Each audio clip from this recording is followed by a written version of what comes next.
Thanks for watching. Don't forget to like, comment, share and subscribe to Mufti Tariq Masood, famous scholar. کنجوس, there are two types of کنجوس. یہ there are two type بہت جگہوں پہ میرے بیان میں آج کل آ رہا ہے, اس سے یاد رہ جاتا ہے. انگلش میں کنجوس کو کیا کہتے ہیں؟ مائزر. اردو میں کیا کہتے ہیں؟ کنجوس. اور کوئی لفظ نہیں ہے. عربی چونکہ بلیغ زبان ہے نا, تو عربی میں there are two types of کنجوسز. کنجوس لوگوں کی کتنی ٹائپس ہیں؟ دو. ایک کو بخیل کہا جاتا ہے اور ایک کو شحیح. شین حلوے والی ہے, پھر حلوے والی ہے. یہ آسانی سے سمجھ میں آتی ہے. حلوے والی ہے آسانی سے سمجھ میں آ جاتی ہے نا. ہاں بولتا تو سمجھ میں نہیں آ رہا ہوتا. اس کو کہتے ہیں شحیح. بخیل کہتے ہیں اپنی دولت پہ سانپ بن کے بیٹھ گیا, لوگوں پہ بالکل بھی خرچ نہیں کرتا, خود ہی میں لگا رہتا ہے.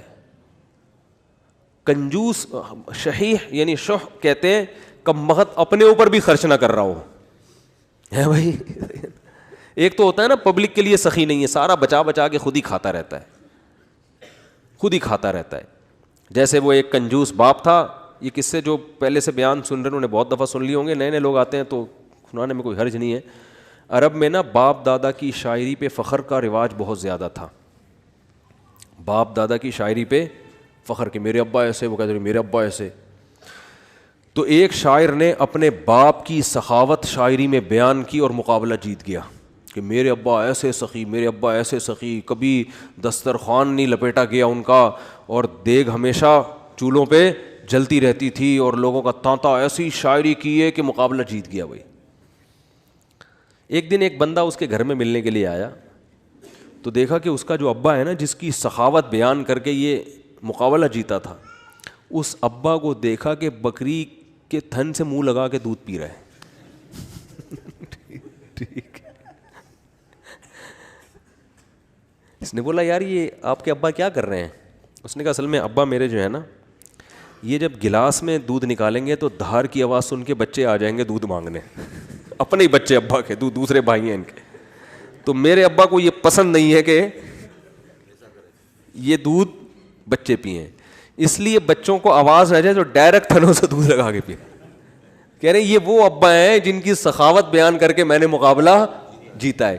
لیکن یہ ابا بخیل تھا, شحیح نہیں تھا. اپنے اوپر تو خرچ کر رہا ہے نا کہ چلو بچوں پہ نہیں کھلا رہا, کم بخت خود ہی پی رہا ہے سارا دودھ. وہ دیسی گھی والا بھی سنانا پڑے گا یار, کیا کرے یار. وہ ایک کنجوس, جلدی جلدی سناؤں گا, جو کئی دفعہ لوگوں نے سنا وہ پھر بور ہو جاتے ہیں. ایک کنجوس دیسی گھی لے کر آیا, ڈبہ لے کر آیا, تو بچوں سے کہا کہ اس کو کھولنا نہیں ہے, ڈبے سے لگا لگا کے کھاؤ نا, کیونکہ باہر بھی چکنائی ہوتی ہے نا. جب یہ ڈبہ بالکل چکنائی ختم ہو جائے گی نا, پھر ڈبہ کھلے گا اندر سے. اسی دوران اس کا سفر ہوا تو اس نے اس خطرے سے کہ ڈبہ بچے کھول نہ لیں, الماری میں لاکر میں ڈبہ بند کر کے چلا گیا. 1 مہینے بعد آیا, بچوں سے پوچھا دیسی گھی تو نہیں, ڈبہ تو نہیں کھولا؟ نہیں ابا. پھر کیا کرتے تھے؟ ابو الماری سے روٹی لگا لگا کے کھاتے تھے.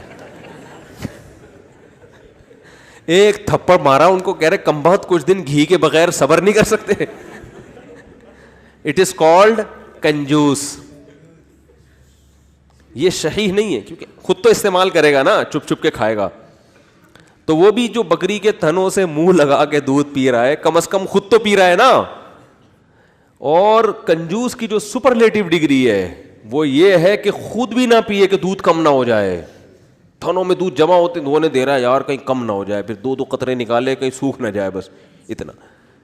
تو یہ آج معاشرے میں, پہلے تو ہم ان چیزوں کو لطیفہ اور مذاق سمجھتے تھے, لیکن جب آدمی چلتا پھرتا ہے نا, دیکھو ہم نے تو 8-10 سال علماء کے ساتھ گزارے, پبلک سے ہمارا ریلیشن ہی ختم ہو گیا تھا. جب مدرسوں میں گئے نا, وہ سارے دوستیاں یاریاں چھوڑ گئی. بالکل ایک علماء صلحاء کے ساتھ بیٹھنا, ان کی سخاوتیں ہم نے اتنی دیکھی, ہم حیران ہوتے تھے. جب پبلک میں دوبارہ جانا ہوا نا, تو پھر ایک عجیب ماحول نظر آیا کہ یار یہ کیا ہو رہا ہے.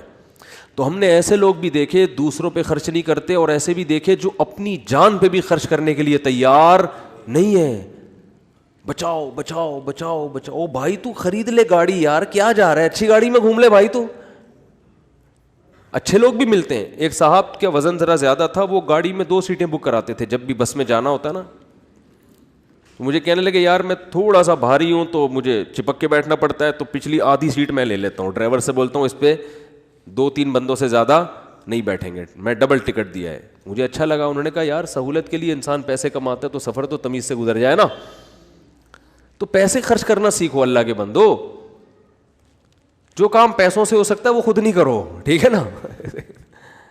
جو اللہ نے اگر دیا ہے پیسہ, خود کچھ اور کر لو, پھر ٹائم بچاؤ اپنا. تو میری عادت پتہ ہے کیا ہے, میرے پاس اگر پیسے ہوتے ہیں تو میں اپنا ٹائم کو بچانے کی بڑی فکر کرتا ہوں. ابھی گاڑی پنچر تھی, پنچر بھی نہیں, ہوا کم تھی, تو میں نے کسی سے کہا یار تو ڈلوا کے لے آ. میرے دل میں سوچا اس کو زیادہ پیسے دے دوں گا میں, جتنا ان کے بنتے ہیں تھوڑے سے کیا ہو جائیں گے, کہ یہ کام بھی انہیں سے لے لو یار, اپنا ٹائم میں کسی اور چیز میں لگا لو, ٹھیک ہے نا. اگر ہیں اللہ نے دی ہیں, بعض دفعہ ہوتے ہیں بعض دفعہ نہیں بھی ہوتے ہیں. آدمی خود ہی دھکا لگا کے بائک کو گھسیٹ کے لے جا رہا ہوتا ہے تو وہ بھی ٹھیک ہے. تو جب ہوں تو الگ حکم ہے, جس دن جیب میں نہیں ہے تو پھر الگ حکم ہے.